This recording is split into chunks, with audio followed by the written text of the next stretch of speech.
আমি শিক্ষার বেলা বলি আমার বাবা কো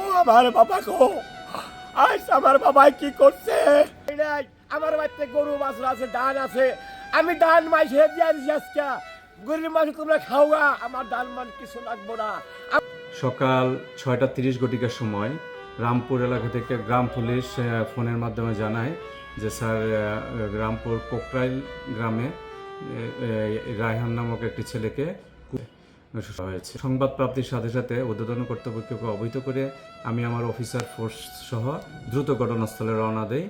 ঘটনাস্থলে একটি ডোবাই কিনারে উদ্ধার করি, তারপরে তার সুরতাল রিপোর্ট প্রস্তুত করে লাস্ট পোস্টমর্টেমের জন্য মর্গে প্রেরণ করি। সেই সাথে আমাদের তদন্ত কার্যক্রম শুরু করি। তদন্তে আসামিদের কাণ্ডে জড়িত আসামিদের নাম আসে।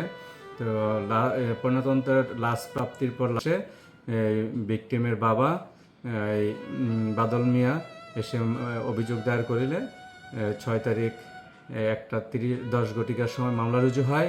মামলা রুজুর পর থেকে আমাদের বিভিন্ন তদন্তের প্রাপ্ত তথ্যাদি যাচাই বাছাই করে আমরা অভিযান পরিচালনা করি।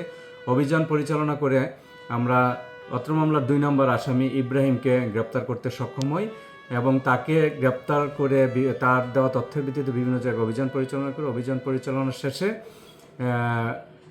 এবং আসামিকে জিজ্ঞাসাবাদ শেষে আসামি ঘটনার সত্যতা স্বীকার করে ঘটনার সহিত জড়িত থাকার কথা স্বীকার করে সেই ভিত্তিতে আসামিকে 7 দিনের পুলিশ রিমান্ডের আবেদন করে অদ্য 7 তারিখ সকালবেলা আমরা বিজ্ঞ আদালতে প্রেরণ করি। আমরা অন্যান্য আসামিদের গ্রেপ্তারের চেষ্টা অব্যাহত আছে।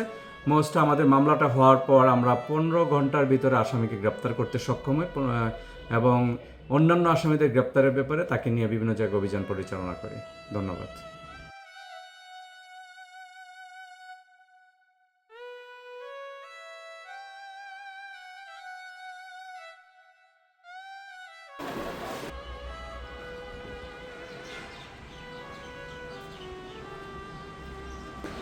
ভুল হয়েছে, আমার মাফ করে দেবে। কেনা মাফ করে দিবে? হ্যাঁ, রায়হান সে কোথা থেকে মাফ করবে? আল্লাহ মাফ করে, আল্লাহ যদি মাফ করে, তাই না? বাদী বাদল মিয়া ছেলেকে রাত সন্ধ্যায় চিনে পাইতাছি না। আমার ছেলেরে আমি ওই জায়গাতে বেঁচে মাইরা ফেলাইছে, মাইরা পাই না পাকা দিয়ে পড়ে রয়েছে।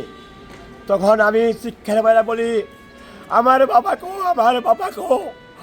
আজ আমার বাবাই কি করছে, আমার বাবার হত্যা করছে। তখন আমি বলছিলাম বঙ্গবীর কাদের সিদ্দিক আমার লোক, আমি এখন ফাঁসি চাই। ভেন ঘুরাবে আমি কাউন্ট করি নাই। আমার বাড়িতে গরু বাছুর আছে ধান আছে আমি ধান মাইসে দিয়ে দিছি আজকে গরিব মানুষ তোমরা খাওয়া আমার ধান মান কিছু লাগবো না। আমার আল্লাহ যা দিছে হর্থ মন্দির দিছে। আমি মাইসের বাড়িতে আমি কাউ করে ক্ষতি করে খাই নাই। আমি মাইসের বাড়িতে পরিশ্রম করছি, দিনে রাইতে কাম করছি, আমার পোলা হাজার দিনে রাইতে কাম করছে। আমার কোনো মেয়েও নাই। আমার আল্লাহর মাল 4টা ছেলে আসাম, 4টা ছেলে দিলে বিদেশ পাইছিলাম। সেই ছেলে আমার কথা মুখে দিয়েছে তারা।